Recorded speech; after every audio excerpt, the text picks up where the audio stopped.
They are often depicted as big, brutish and not terribly bright, but Neanderthals may have actually been sophisticated chemists who harnessed the power of explosive materials in rocks.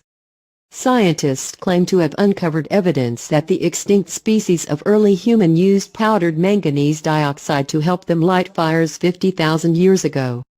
Blocks of the dark material have been found at sites inhabited by Neanderthals in southwest France and was thought to have been used to produce a powder to decorate their bodies.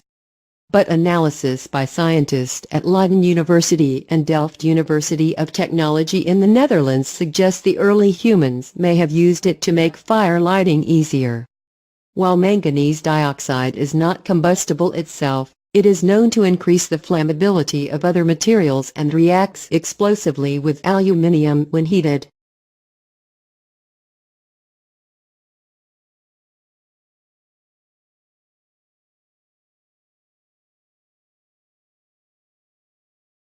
In a series of experiments, the researchers found powdered manganese dioxide, which is a powerful oxidant, reduces the temperature that would ignite it, making it much easier to start a fire.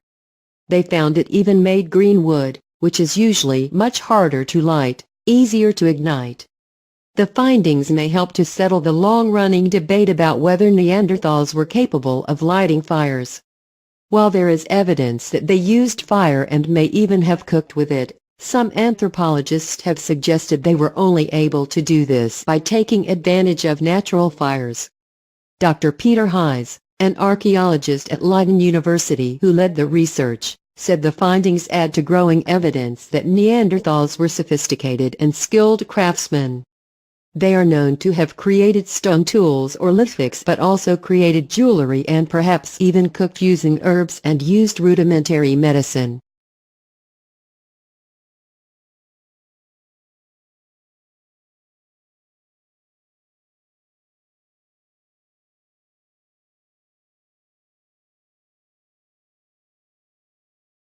Dr. Heise said, "We don't know how Neanderthals made fire, but given their skills with lithics, we might start with an assumption they used sparks and tinder.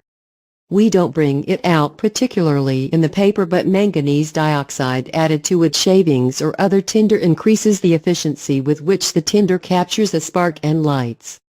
Starting a fire using sparks from flint without a metal striker is not as easy as it may seem, but manganese dioxide has a significant beneficial effect." Manganese dioxide blocks were discovered at a site in Pecta-les in the Dordogne in southwest France that was inhabited by Neanderthals 50,000 years ago.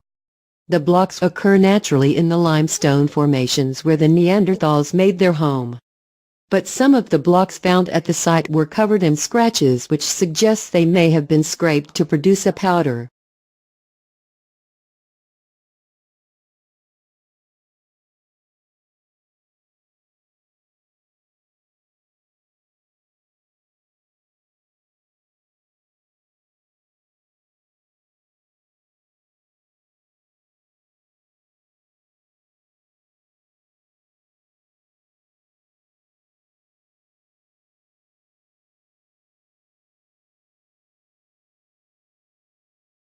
The researchers, whose study is published in the journal Scientific Reports, found adding this powder to wood lowered the temperature needed to ignite it from 662 degrees Fahrenheit, 350 degrees Celsius, to 482 degrees Fahrenheit, 250 degrees Celsius. Dr. Heise and his colleagues argue that while Neanderthals could have used the black-brown powder to decorate their bodies, it is more likely they would have used soot and charcoal, which is more readily available.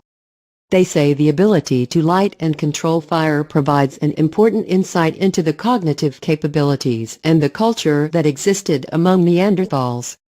They say fire would have been important not only from its ability to provide warmth and cook food, but also from a social and symbolic point of view.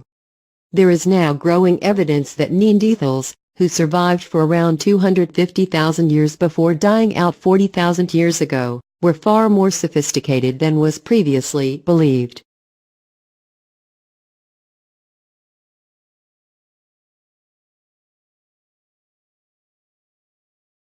Dr. Heise added, Woodsmen typically keep a supply of naturally air-dried wood shavings or other tinder to help light fires. From the evidence of the wear patterns on their lithics, Neanderthals cut and whittled wood. If we assume Neanderthals could keep a supply of air-dried wood shavings, then once they had a small fire established aided by manganese dioxide, it could have been built with twigs and small branches. The growing fire would have tolerated more freshly cut green wood.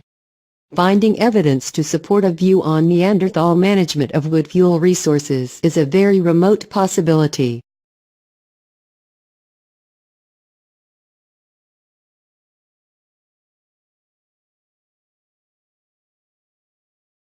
It could nevertheless have been an important aspect of subsistence. If Neanderthals could devote time and resources to collecting manganese dioxide for fire making, it is perhaps not unreasonable to assume they could manage wood fuel resources effectively.